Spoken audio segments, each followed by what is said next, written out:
अस्सलाम वालेकुम साथियों। बिहार के अंदर होने वाले विधानसभा चुनाव में असदुद्दीन ओवैसी की एआईएमआईएम पार्टी पूरी मजबूती के साथ चुनाव लड़ने की तैयारी कर रही है और यहाँ पर असदुद्दीन ओवैसी के पार्टी के नेताओं का ये दावा है कि उनकी पार्टी में कई पार्टियों के बड़े-बड़े नेता और पूर्व विधायक वगैरह लोग एमआईएम पार्टी के संपर्क में हैं, वो एमआईएम पार्टी में शामिल हो सकते हैं। एमआईएम पार्टी के लिए टिकट माँग रहे हैं वो। यहाँ पर अगर बात करें कि तौसीफ आलम एक विधायक रह चुके हैं कांग्रेस पार्टी के बहादुरगंज विधानसभा सीट से। ये एमआईएम पार्टी के संपर्क में है, ऐसी न्यूज़ काफ़ी दिनों से चल रही थी। हालाँकि कल एक इफ्तार के दौरान एक मीडिया वाले ने उनसे सवाल जब किया इस बारे में, तो उन्होंने एक ऐसा जवाब दिया जिससे ये क्लियर हो गया है कि वो अगर उनको कांग्रेस पार्टी से टिकट नहीं मिलता है, तो वो असदुद्दीन ओवैसी की एमआईएम पार्टी में शामिल हो सकते हैं और वो एमआईएम पार्टी को पसंद भी करते हैं। आकर बात करें बहादुरगंज विधानसभा सीट के बारे में, तो यहाँ पर पिछले बार एमआईएम पार्टी के अंसार नईमी ने जीत हासिल करी थी, जिनको लगभग 85,000 के आसपास वोट मिला था और वो 45,000 वोटों के बड़े मार्जिन से चुनाव जीते थे। वहीं तौसीफ आलम इस सीट पर 4 बार विधायक रह चुके हैं, 1 बार निर्दलीय और 3 बार कांग्रेस पार्टी के सिंबल पर वो चुनाव जीते थे। हालाँकि पिछले बार वो चुनाव हार गए थे और वो 31,000 वोट पाकर तीसरे नंबर पर रहे थे। यहाँ पर तौसीफ आलम का एक अच्छा खासा सियासी रसूख है और यहाँ पर उनको उनका परिवार भी काफ़ी ज़्यादा राजनीतिक परिवार है।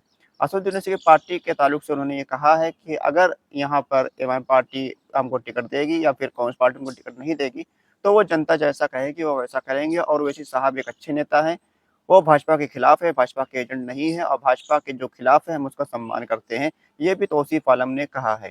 तौसीफ आलम एमआईएम पार्टी के गाहे-बगाहे तारीफ़ करते रहते हैं, असदुद्दीन ओवैसी साहब की तारीफ़ भी करते रहते हैं। हालाँकि कांग्रेस पार्टी के बाकी जो नेता लोग हैं वो एमआईएम पार्टी और असदुद्दीन ओवैसी को भाजपा का एजेंट, भाजपा की बी टीम बोलते रहते हैं। लेकिन तौसीफ आलम के सुर जो हैं वो इन दोनों बदले हुए नज़र आ रहे हैं। तौसीफ आलम एमआईएम पार्टी की तारीफ़ भी कर रहे हैं, ओवैसी साहब की तारीफ़ भी कर रहे हैं। अब देखना होगा कि एमआईएम पार्टी इनको टिकट देगी या नहीं देगी, क्योंकि एमआईएम पार्टी पिछले बार धोखा खा चुकी है। पिछले बार 4 विधायकों ने एमआईएम पार्टी का दामन छोड़कर राजद में शामिल हो गए थे। ऐसे में एमआईएम पार्टी इस बार पूरी कोशिश करेगी ऐसे लोगों को टिकट दिया जाए जो एमआईएम पार्टी के वफादार हो, एमआईएम पार्टी के लिए लॉयल हो। क्योंकि एमआईएम पार्टी अगर ऐसे लोगों को टिकट दे देगी चुनाव में, जो टिकट ना मिलने के दूसरी पार्टी से टिकट नहीं मिला, वो इस पार्टी में आ गए, चुनाव लड़ गए, उसके बाद उनका भरोसा नहीं है कि वो एमआईएम पार्टी को छोड़कर चले जाएँगे। लेकिन तौसीफ आलम के ताल्लुक से खबर ये है कि वो एक अच्छे और ईमानदार आदमी हैं। वो अगर चुनाव जीतेंगे किसी पार्टी से, तो उसी पार्टी में रहेंगे, ऐसा वहाँ के लोकल लोगों का मानना है। कांग्रेस पार्टी से वो 3 बार विधायक रह चुके हैं, इसके अलावा 1 बार निर्दलीय भी वो चुनाव जीते हैं। तो अगर यहाँ पर असदुद्दीन ओवैसी की एमआईएम पार्टी इनको टिकट देती है, तो ये सीट तो एमआईएम पार्टी का एक मजबूत गढ़ है। 2019 के लोकसभा चुनाव में भी एमआईएम पार्टी को यहाँ पर सबसे ज़्यादा वोट मिला था। 2020 में एमआईएम पार्टी ने सीट पर जीत हासिल करी थी, तो वहीं 2024 के लोकसभा चुनाव में भी अख्तरुल इमान साहब को यहाँ पर सबसे ज़्यादा वोट मिला था।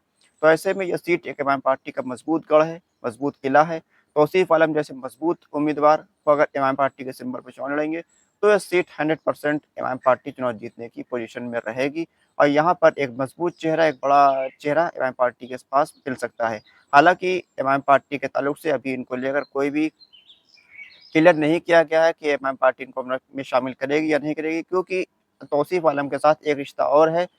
एमआईएम पार्टी के जो विधायक थे कोचाधामन से इजहार अस्फी, ये उनके दामाद हैं।